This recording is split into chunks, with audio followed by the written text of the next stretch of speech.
voina mun rang changa he ku chim tura local te har sanakara omma ila he ku thian min ko khom a chuwangin al sia innena tar lam tu ni kadwa ei voina kathusoya po kangai tuana ron thlen a kangai tuana ron lu tu ber pakhat ani bo ani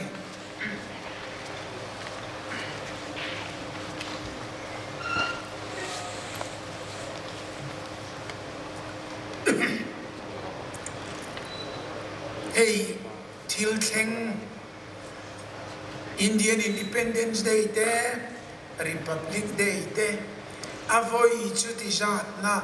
tia om thina amaro chu ni Chapchar Kut te culture na festival Kut nei te avoi chu ti jat na tia soi te po ni ravin pile pu tangin alo in chana kan Kut lo chu dan te po riat dan chuan lim taka anom khom awanga chumi lawmnaa tan lo in chan po ani chia lova ram chua teinan kala amaro chu an tumangan ulava an beidong le maya ma se no tu pan ngoro naw te u hetingot turani love jakaum turani lo e ro pui lom kong e kein zubel kan choi chua kanga lim takineo mangu antia an chanta midang inan ron som sela ti chuan lim takin an hun chuan bangta e kha salula main kan ro pui so ko lo antia ti chuan chu minu chuan tin ti dan pa ngaya an nei ta ti chuan Chapchar Kut po hi harsat na sheom na chumi ne na atan chuan alokal chota nia achan chin te po soi ania kan ngai thak tong khan kumdanga chuan lam muala te lim takin Chapchar Kut kan manga chero te kanin lam chi rang zai chi rang len kan be mu pa limom kan ti ma sira ka tiang reng khan ani reng thei ta ha lo maya kan pathian ro rel na chuan khovel pum pui rin min tuam ta chumia wang chuan mang lei thei lovin kanan kal ta khovel pum pui an ni po an ku chi rang te mang thei lovin an oma ke ni po mang umal thei lovin kanom ta kan mangang le mai hey ka soi chi na kan tu lai una chuan ram dang po an ni na chungin Mizoram harsana na me lovin min thak buaka abik takin apui bera kan covid ripuin minan chutak tak ta a biakina po ikom teilovin unaw te chung te po intlo po teilovin mang angin mitam tak kan dam lova kan na a kan thi a chu chuan khovele zoram min ti buaya dam khochua kan tum ani ber maya chu hun chu kan tong ta a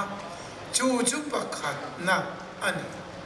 adot lia chuan ramri buai kanan neya ramri buai hun rei tak kan rok ti sa tumin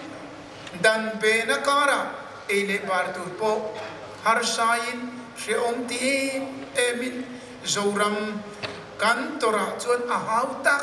ber ramri buaya chuan alania amaringot po tor tham atlingani adot lia chuan hei Mizoram chunga kang mei anasat berchung kanan tong lea Mizorama helicopter ina kang thel apui voi khat na kheng hialin adot lea vok rileng pui ami hring mai ni lovin African swine fever kanan nei lea chu chuan minan tuam le tak taka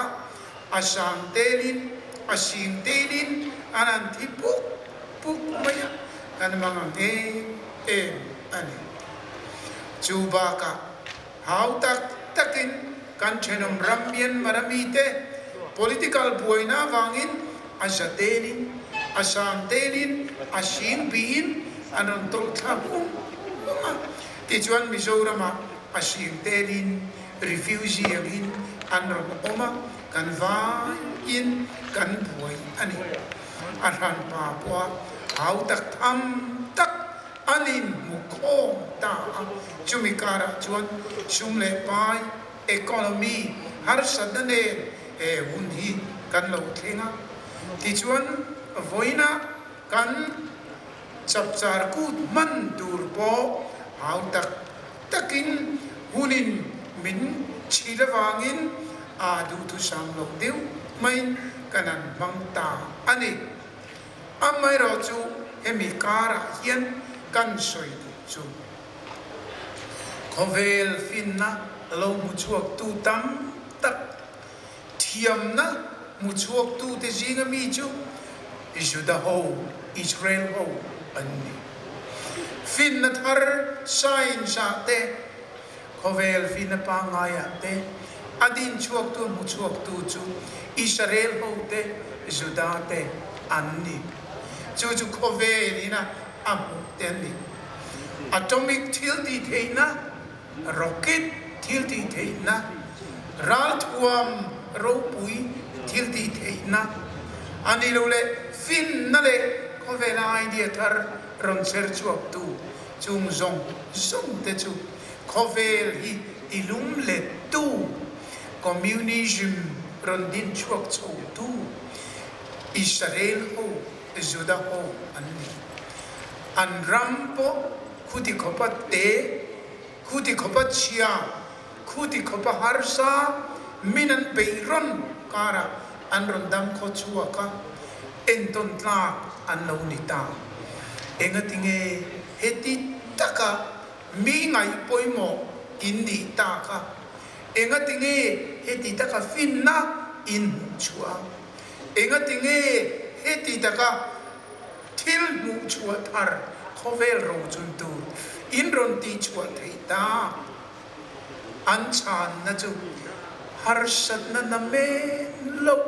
kan tok tam matin ni tien har sat na na me lo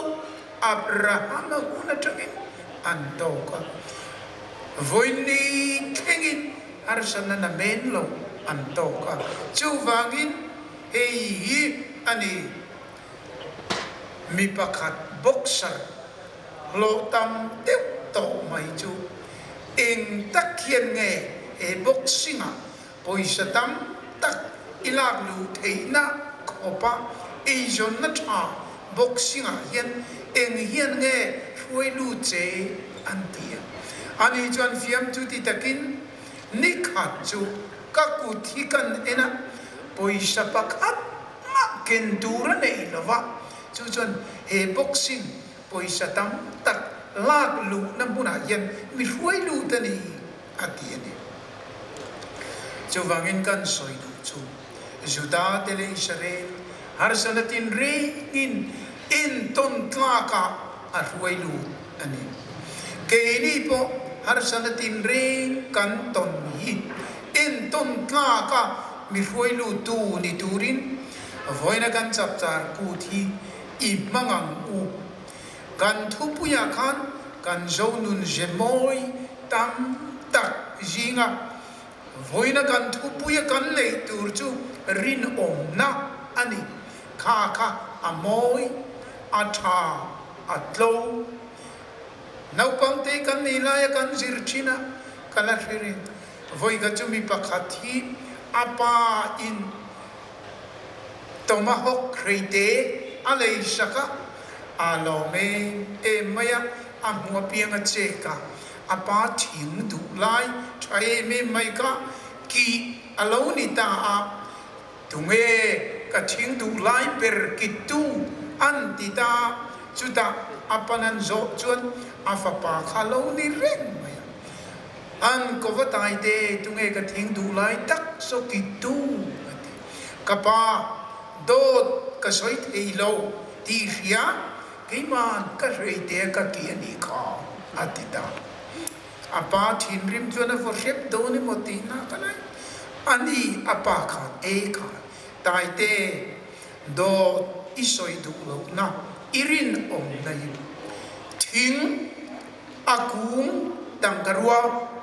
ara rangkachak khang tam tak ai khan he dot ka soi te irin om nahi he yer lu ka ti zo ka du zo ka ni atita chu nau pang zo lo thang lian zela America an president ro pui poisa po alem nena chuang ta George Washington alaunita ani voina yen mizo te ke mani chu poisa nga tak po kan ni the ani lo le in khel na chim sang tak po kan ni the ani lo le kong chitin renga sai thiam talen nei tak po kan ni the le kha thiam sang po kan tam te chung zong zong aya poi mo chu mizo nam chuan rin omani anti adu om berani chu wangin thing anna zong po tang karua kum po tang karua ara porang kachak chumi ai chuan dot ka soi te do tia rin om na nei tu ka America kai chuak tu pakhatani ang chiak ka zonun se moya hian thil dang zong ai woi sen na atra zai thiam na atra ani lo le sum don thiam na atra le ka thiam na atra chung zinga chuan a poimo ber pakha chu nam rin om ni ni rin om na Bible poina soi kha thi thengin rin om in lo om ti chuan nun na la lukum ka pem che ati kha chu wangin har san tam tak sutlang to chung ina ne lo chumi ron pal tang te chuni kan pathian po hian ro puye di khani heng pon var sin te tu te nge ni ati khan heng hi riom tam tak na satak chuta tang lo chuak ho te kha ania an puan te peram no thi sen suin antivar ta chu vain pathian lal thut ama an omani hi achuna zaina biagina rong an bola lal thut pha thu chon an chunga apuan in zaranga an ril tram le to lawan tui hal le to lawanga ni le lung khomina em to bok lawa beram no lal thut pha laya ong chu an veng tu ani anga nun na tui khura arwayanga pathian inan mitata mitui zong po aruna anti teka ama fakazai thiam rual anilo heng hi thiam tam tak tur tu chungron sutlang tok teka anni atiani anti thingarin om teka anni chuwangin keini po mizo hi kan kong zo tin rega lekha kan sir na po rin om angaya sumdon na po rin om angaya anino le kong chitin re nga mirin om ni hi at talen ro puiji nga mi ani e chuwangin nget lo rin om lo lak lo ni hi talen dang tam tak sok evek tu ani chuwangin zonun zemoy rinom nai kan mimal nuna kan nam nuna kan chung kununa keimani ni tin ezon na hemi nei turin voina kan chapchar kut thupui thlang tu ten anron thlan hi kan nun na tipui tling tua mangila chu kan dam chunga tan apoimo per pakat ania maro chu ai na poimo chu kan dam chung pia lama puan var sin te khoyami nge anti riom na na shata tuar tu te kha ani chu wangin an mitui tlale to lovang an mitatrangin lalpan unununga khovil dot liapo kharin omna chomzel tu te kha aro puisia alangdon chabani tiriin voina kan kutina thupuya than zonun zemoy rinomna tika kandam chu in kandam chung aliam nu pwa la chom turin ka voina yan kan thin lunga I hom chewang u tin voina he kan chapchar kut mang tu ra lo kal tere lo thir tu te zong ne na in thin lungai ngai tu azuetan kan cha chewani ka lo me